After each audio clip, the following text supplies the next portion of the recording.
People there still hunt with bows and arrows and make their clothes and houses entirely from materials gathered in the surrounding jungle. But we're close. Now, how many uncontacted tribes are they aware of? I think there's like over 100 different groups. The canopy of Espiritu Santo doesn't just hide the Earth, it swallows it whole.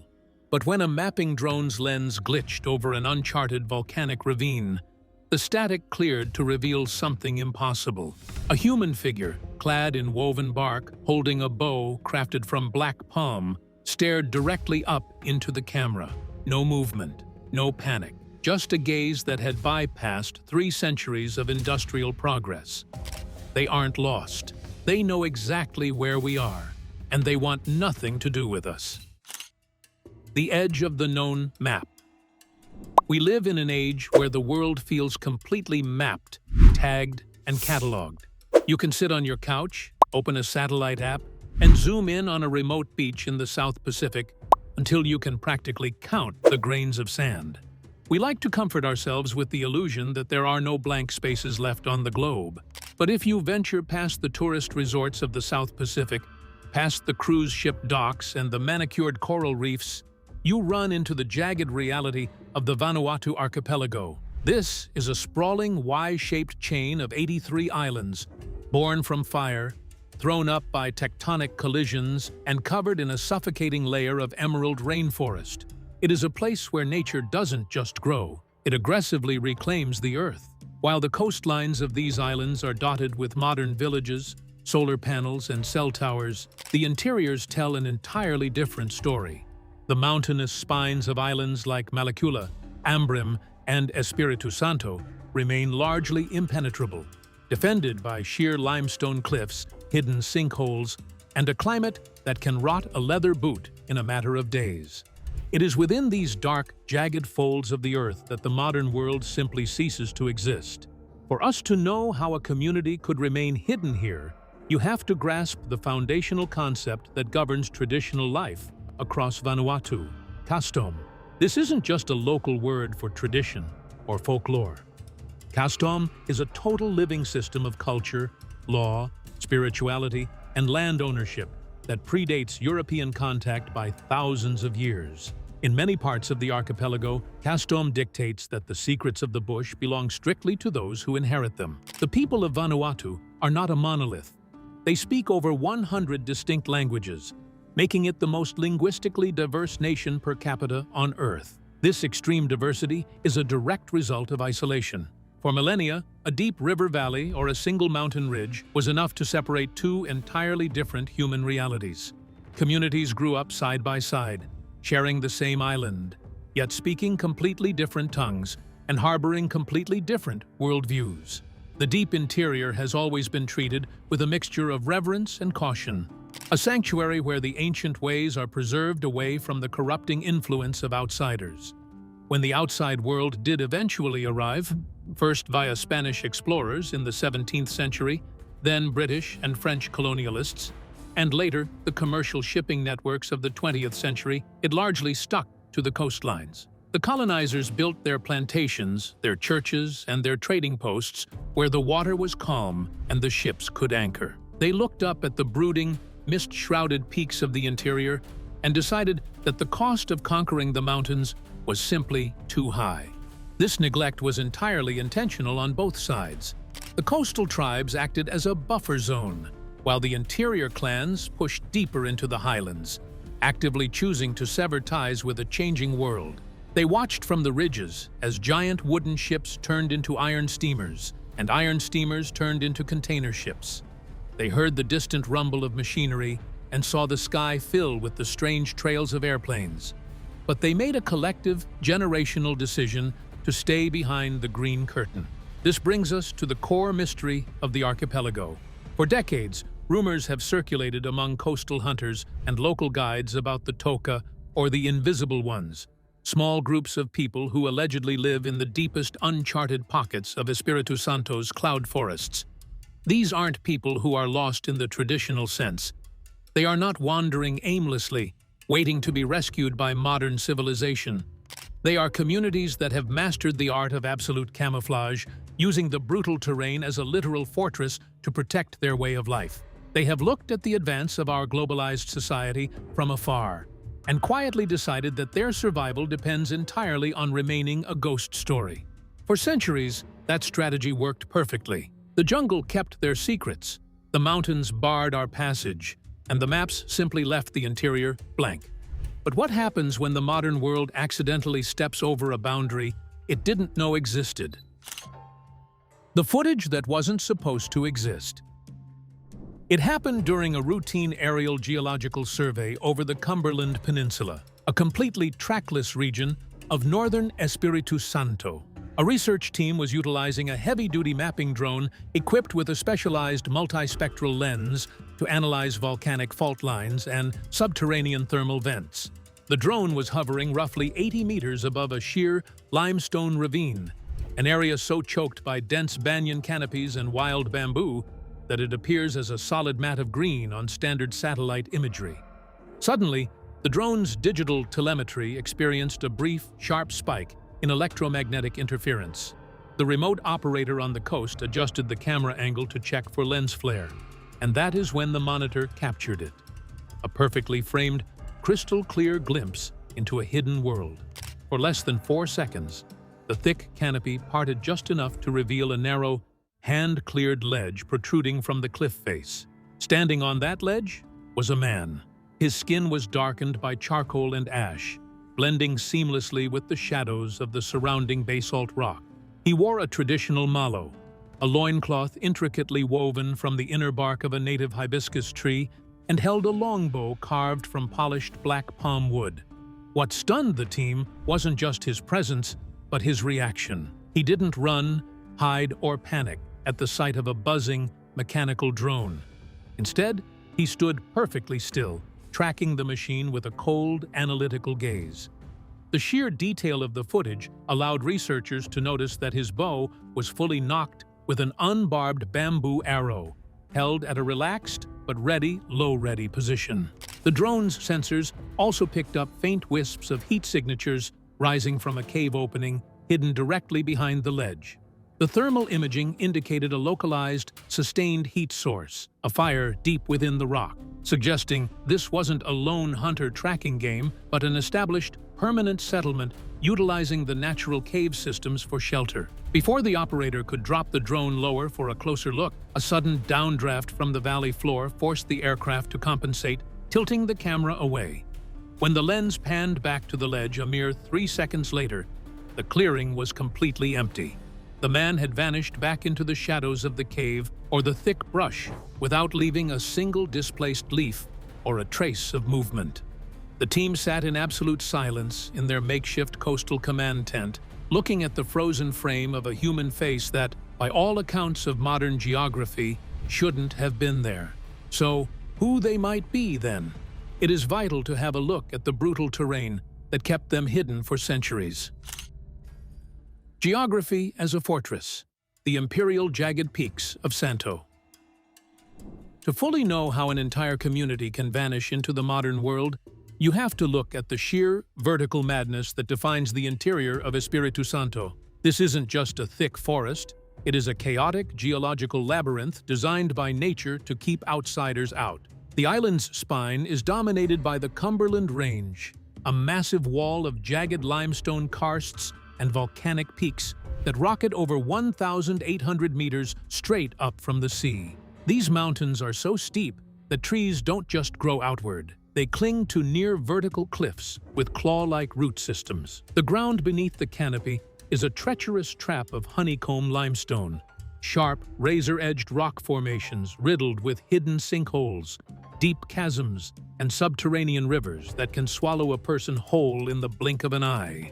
Heavy tropical downpours are a daily occurrence, dumping metric tons of water that trigger flash floods and massive mudslides, constantly reshaping the landscape and erasing any footpaths within hours. Satellites are completely useless here. The canopy is multiple layers deep, consisting of massive banyan trees with interlocking root networks, wild pandanus, and a dense understory of giant ferns and thorny vines. This creates a literal green roof that blocks out up to 95% of sunlight from reaching the forest floor. From space, the island looks like a solid, peaceful velvet carpet, completely masking the deep gorges, hidden valleys, and massive cave networks winding through the mountains. These caves are the ultimate stealth shield. They provide absolute shelter from the elements, natural storage for resources, and a network of emergency escape routes that twist for miles beneath the earth. For an uncontacted group, this geography is an active defensive weapon. They don't need to build walls or fortresses. The island itself is a fortress, requiring an intimate, generational knowledge of every loose rock and hidden handhold just to move a single mile. Yet, history tells us this isn't the first time Vanuatu's jungle has swallowed or protected entire communities. Historical precedent: the shadows of the Blackbirders and World War II. The existence of an intentionally isolated community in the high country of Espiritu Santo isn't a romantic fairy tale about primitive people forgotten by time. It is a highly rational, historical survival strategy. To understand why a group of people would choose to sever ties with the rest of humanity, you have to look at the deeply scarred history of the Vanuatu archipelago. The outside world has rarely brought anything good to these shores. For centuries, contact with outsiders meant violence, exploitation, and catastrophic loss. The collective memory of these traumas has been passed down through generations, transforming the deep jungle from a place of mere shelter into a sanctuary against global madness. The first major wave of trauma arrived in the mid-19th century with a brutal practice known as blackbirding. This was a polite euphemism for a horrific slave trade that devastated the South Pacific. British, Australian, and French labor vessels would arrive on the coasts of Vanuatu, then known as the New Hebrides. Traders used a mixture of deception, kidnapping, and outright force to capture tens of thousands of indigenous people. These men and women were packed into the holds of ships and transported to the sugarcane plantations of Queensland, Australia, or the cotton fields of Fiji and Samoa. Entire coastal villages were emptied overnight. European merchants were building vessels capable of transporting hundreds of enslaved people per journey. During boarding, which could take weeks or even months, enslaved people lived on the deck of the ship in a temporary wooden house. Those who survived the voyages were subjected to brutal labor conditions, and many never returned. The message to the survivors left behind on the islands was painfully clear. The people from the sea are predators, and the coast is a zone of death. The only true safety lay in the mountains, up where the slave ships could not follow. As if the slave trade weren't enough, the arrival of European missionaries and traders brought an invisible killer that was far more devastating than any weapon: disease. Isolation meant that the indigenous populations of Vanuatu had absolutely no immunity to common Western ailments. Influenza, measles, smallpox, and even the common cold swept through the islands like wildfire. In some areas, up to 90% of the population was wiped out in a matter of weeks. The social fabric of entire tribes collapsed as elders, healers, and leaders died simultaneously. The groups that survived were the ones that retreated into the absolute interior, cutting off all trade and communication with the coastal communities that had become infected. Isolation became a literal quarantine, a medical necessity for the survival of the race. The second massive disruption came during World War II, and it changed the landscape of Espiritu Santo forever. In 1942, the United States military selected the island as a major strategic base to launch campaigns against the Japanese Empire in the Solomon Islands. Practically overnight, the sleepy coastal outpost of Luganville was transformed into a hyper-industrial military metropolis. Over 100,000 American soldiers, sailors, and Marines descended on the island. They cleared massive swaths of jungle, built 3 bomber airstrips, erected thousands of Quonset huts, and constructed massive, deep-water docks. The quiet nights of Santo were suddenly shattered by the roar of heavy bulldozers, the thundering engines of B-17 bombers, and the blinding flash of anti-aircraft searchlights. For the people living in the hills, it must have looked like the end of the world. The sheer scale of industrial power and noise was unprecedented, while many coastal residents were recruited to work for the U.S. military, leading to the famous John Frum cargo cults on neighboring Tanna Island. The ancestors of this hidden tribe likely saw this explosion of mechanical chaos as the ultimate sign to retreat even further. They climbed higher into the Cumberland Range, moving into the mist-shrouded cloud forests where the bulldozers couldn't drive and the planes couldn't land. They watched the smoke from the base, heard the distant explosions of ammunition testing, and chose to double down on their invisibility. They realized that the world outside was capable of terrifying, world-altering power, and that their only defense was to remain completely unmapped. If isolation was a survival strategy in the past, how do they sustain it in the present? The anthropology of absolute self-reliance. To survive in the deep interior of Espiritu Santo without a single piece of modern technology is an ongoing feat of absolute engineering and ecological mastery. We often associate modern survival with gear, water filters, steel knives, synthetic clothing, and matches. But for this hidden community, survival relies entirely on an intricate living library of generational knowledge. They do not use iron, plastic, or synthetic textiles. Every single tool, weapon, shelter, and garment is pulled directly from the living jungle, processed by hand, and returned to the earth when its cycle is complete. This is not a desperate, hand-to-mouth existence. It is a highly sophisticated system of self-reliance that has been refined over thousands of years. Take their material culture, for example. The longbow captured in the drone footage was identified by experts as being crafted from the wood of the black palm, Cariota, a tree renowned for its incredible density and spring-like flexibility. Shaping this wood without steel tools requires using fire and abrasive volcanic stones, scraping the fibers millimeter by millimeter until the bow achieves the perfect draw weight. The bowstrings are made from the twisted inner bark of the wild hibiscus, or the vines of specialized epiphytes, which are treated with plant resins to repel moisture in a climate where humidity constantly hovers at 98%. Their arrows are tipped not with metal, but with fire-hardened bamboo, bone, or the razor-sharp spurs of river rays. These weapons are silent, lethal, and completely renewable. Their architecture is equally brilliant in its simplicity and adaptability. Because the interior of Santo is plagued by frequent earthquakes and torrential downpours, rigid structures are a liability. Instead, their shelters are built using the flexible poles of wild cane and thatched with the waterproof leaves of the sago palm. These structures are designed to flex and sway during seismic shifts rather than collapse. Furthermore, as the drone footage hinted, they heavily utilize the natural limestone cave systems of the Cumberland Range. These caves act as ready-made bomb shelters against the fierce cyclones that batter the South Pacific every year. Deep inside these caverns, away from the damp forest floor, they maintain perpetual fires. Firemaking is an art form here, utilizing the fire plow method,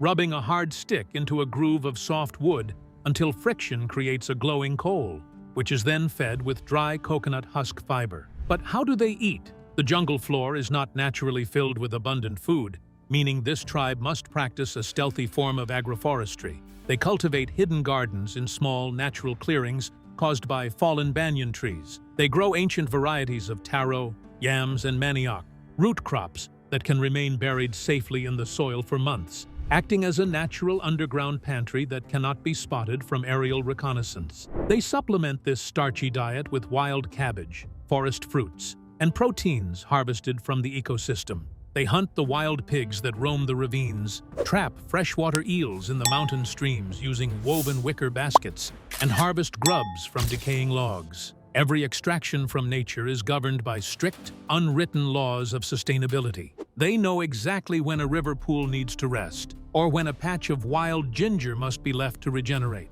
Perhaps the most fascinating aspect of their self-reliance is their complete lack of written language or digital storage. In our world, knowledge is outsourced to servers, books, and hard drives. In their world, the entire history of their people, their medical pharmacopoeia, and their legal system is stored entirely within human memory. Through complex oral histories, chants, and symbolic dances, the elders pass down an exact map of the jungle to the youth. A young hunter doesn't just see a wall of green, he looks at the canopy and reads it like a medical textbook. He knows which leaf will stop a wound from bleeding, which vine contains drinkable water, and which root can be crushed and thrown into a river pool to temporarily stun fish without poisoning the water. This total alignment with the environment is their greatest asset. They don't need our world because their world is already completely whole. But As the footage began to circulate among a tiny circle of experts, a quiet panic set in. The ethical crossroad, the right to be forgotten.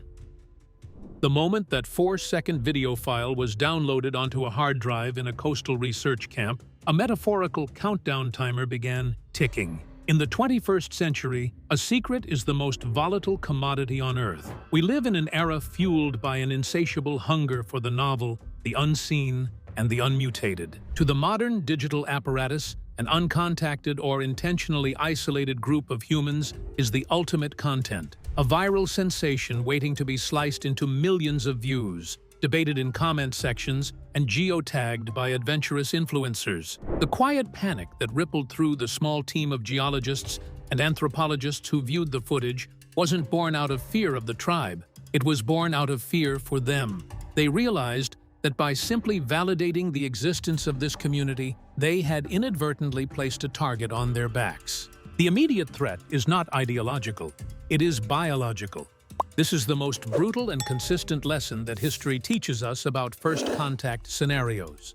Because this group has maintained absolute isolation in the highland mist of Espiritu Santo, their immune systems are essentially a time capsule.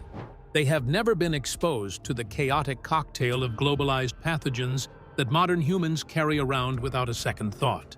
A common respiratory virus, a strain of influenza that a modern tourist might shrug off with a weekend of bed rest, could act as a biological weapon inside that limestone ravine. When uncontacted groups in the Amazon basin or the Andaman Islands were aggressively approached in the 20th century, entire lineages were decimated within weeks by airborne illnesses against which they possessed zero antibodies. To look closer, to send an expeditionary team up that ridge to make friends, is to gamble with the literal genocide of a people. Beyond the biological risk lies a profound philosophical and legal dilemma. Does a group of human beings have the explicit right to be forgotten by the global network? In our interconnected society, we have established international laws for data privacy and digital anonymity, yet we struggle to extend that same courtesy to physical sovereign societies. The Vanuatu government, through its cultural center and strict custom laws, has long maintained a policy of non-interference regarding rumors of isolated groups. They understand that these communities are not an administrative problem to be solved or a tourist attraction to be exploited. They are living repositories of ancient human heritage. Forcing them into the grid, demanding they register for identity cards, participate in a cash economy, or send their children to Western-style schools, is an act of cultural erasure disguised as progress. It assumes our way of living is the only valid destination for human evolution. The ethical crossroad demands a level of restraint that our hyper-connected culture is notoriously terrible at practicing. It forces us to confront our own voyeuristic impulses. Why do we feel the need to document every square inch of the planet? Why must every mystery be solved, cataloged, and monetized? The team who captured the footage faced an agonizing choice. Do they include the coordinates in their official geological report? Or do they delete the file and pretend the digital glitch was just an error in the drone's processing unit? To publish the data would guarantee funding, academic prestige, and global headlines. To bury it would mean keeping a secret in a world that hates secrets. Should we look closer or turn the cameras off for good? The final unmapped sanctuaries. The final frame of that accidental drone footage leaves us with something far heavier than a mystery. It leaves us with a mirror. In a world where every square inch of our lives is tracked, pinged, and digitized, the existence of a small, sovereign community thriving in the high, fractured peaks of Espiritu Santo challenges the very core of modern supremacy. We look at their woven bark clothing, their hand-carved palm bows, and their limestone cave shelters, and our first instinct, conditioned by centuries of industrial bias, is to pity them. We label them as primitive, left behind, or trapped in the past. But if you look closely at the eyes of the hunter tracking that mechanical intruder, you don't see a man who is left behind. You see a man who is exactly where he chooses to be. They have mastered the art of survival in one of the most hostile vertical ecosystems on the planet, achieving a state of absolute equilibrium without burning a single liter of fossil fuel or generating a single ounce of plastic waste. They are not historical relics. They are an alternative present.